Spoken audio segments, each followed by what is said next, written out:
Well, of course, being a Samoan means sharing the language and the culture of different kinds of things and people. So when I was in another pageant for Little Miss United States, I did a Samoan act with, it was actually a supermodeling thing.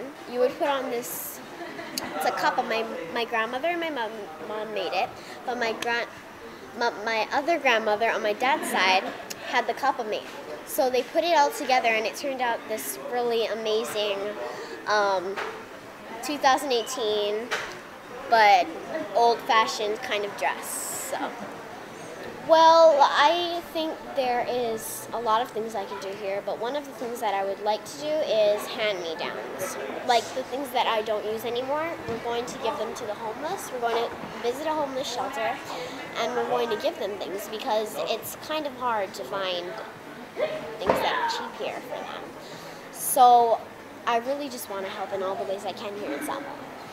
My dad is basically a part of me. You know how they say that mothers are always a part of their children?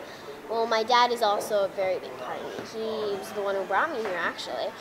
And I want to thank him for what he did, and if not for him, I probably wouldn't be here today. I'm so happy to be here with my kids to share them my childhood. This is where I used to paddle canoe right here. Yeah, it's a blessing to be back. Love to be back. This country is something special to our beautiful nation. Yeah, and I moved there right at the end of 2005, and I struggle a little bit, but I know my Christian background that I was bring up here in Samoa, that kind of lead me to my no, we're not there yet, but we has to start from something. And my message is that don't give up in your dream. There's opportunity out there.